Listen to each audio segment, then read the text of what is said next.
قاری عبدالباسط نوم به تاسو اورېدلی او ډېر غټ قاري تېر شوی و مصر والا پی ذوالفقار نقشبندي حفظه الله تعالی یو واقعه د هغه باره کې لیکلې وه. وایي ما ډېر پروګرامونو کې دا ځان سره کېنولو تلاوت به مې دا اورېدلو. وایي ما ورته یوه ورځ وویلې وه چې قاري صاحب یو خبره تپوس نه کومه چې تا خو ډېر مشهور قاري او ډېر بهترین اواز یې الله تعالی درکړی دی او ډېر مرتبه او مقام دی الله تعالی درکړی دی.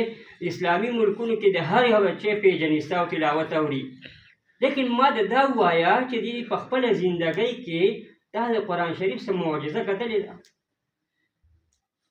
نو هغه سر لاندې کړو او چې را سر یې اوچت کړو څه مسکۍ غوندې شولو چې یاره یو معجزه ما په خپلو سترګو لیدلې ده.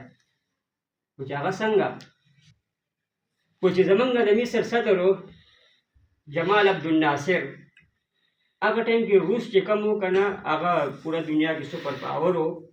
نو دا د مصر باچا یې راوغوښتلو صدر ورته ویې چې یاره زمونږ چې کوم نظام دی سوشلیزم کوم یو و چې دا ته قبول کا موږ به ستا هر قسم مدد وکړو ستا ترقي به وکړو تا له به وسله درکړو تا ته به هر قسم تعاون او مدد موږ تیار یو لیکن ته زموږ نظام قبول کا. وایي هغې ویل چې زه به تا له یو کال پس جواب درکوم.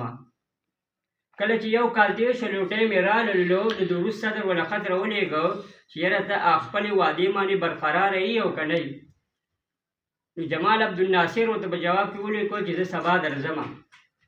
نو قاری عبدالباسط وایي ما دې خط راولېږو چې ته راشه او زه روس دورې مانې. نو ما په زړه کې ویل چې خدای پاکه که چېرې اسلامي ملک ته تللی او زه ځان څه بوستلی وی نو زما په ذهن کې به راتللي چې زه څه تلاوت له مې بوځي یا څه دغه دپاره روس چې کوم کفارو ملک دی او ټول پوره دنیا کې د دې سپر پاور دی. نن سبا مسلمانانو ملکونه هر ملکونه لګېد هغه جنګ یې ورسره زما سره یې څه کار دی. خیر وایي ما د الله نه توفیق او مدد دعاګانې وغوښتلې پېښې ګڼې چې زه بس الله دې خیر کړي که هر څه ورسره پېښه شوې ده اوس به ځمه. فرمایي جمال عبدالناصر چې کله ځای ته لاړو ما د روس صدران او ټول پارلمنټ او کسان یې هلته ناست وو. نو ما ته یې وویل چې جمال عبدالناصر ویل ما ته یې وویل چې آیا ستا څه جواب دی زموږ د خبرې باره کې. وایي ما قاری عبدالباسط ته وویل کنه چې تلاوت وکړه. وایي چې کله ما تلاوت وکړه نو وایي ما وویل چې نن بیا نه اورې نور بیا کله اورې دې ورته. نن خو زما د زړه بړاس به وځي دې ورته چې دومره غټ غټ کفار زما مخې ته ناست یو د دې مخې ته د کلمه حق او کلام الله چې کوم تلاوت وکړم د دې انداز او مزه به نن دنیا کې ما ته بل یو ځای کې نصیب کېږي لکه کوم چې ما ته به دلته نصیب کېږي. او سترګې مې پټې کړې او هغه رکوع تلاوت مې وکړلو چې کم د حضرت عمر رضی الله تعالی عنه کله کور ته رالو او خورې تلاوت کولو پېښ امقه رکوع تلاوت مې شروع کړ سترګې مې پټې کړې او طه ما انزلنا علیک القرآن لتشقى د زړه د درد نه مې دا قرآن شریف چې کله ولوستلو او کله مې چې رکوع ختمه کړه سترګې مې کولاوې کړې. جمال عبدالناصر چې کوم دی کله هغه په سترګو کې وایي لږې لږې اوښکې راتللې. وایي ما چې دا خو د کمال خبره نه ده یو مسلمان دی زما په تلاوت باندې که خفه کېږي او خوشحالېږي څه کمال خبره نه ده.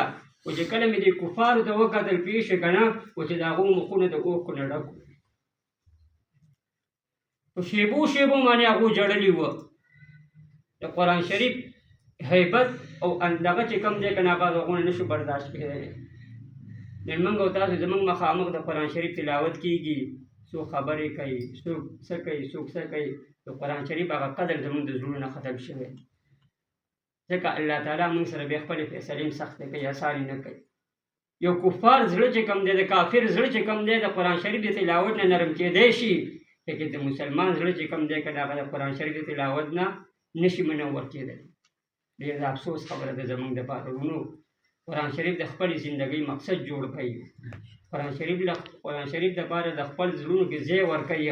وګورئ چې څنګه قرآن شریف تاسو له کومه مرتبه او عزت نه درکوي. بیا خپلو بچو باندې خپل کور کې خپل زندګۍ مقصد یې وګڼئ.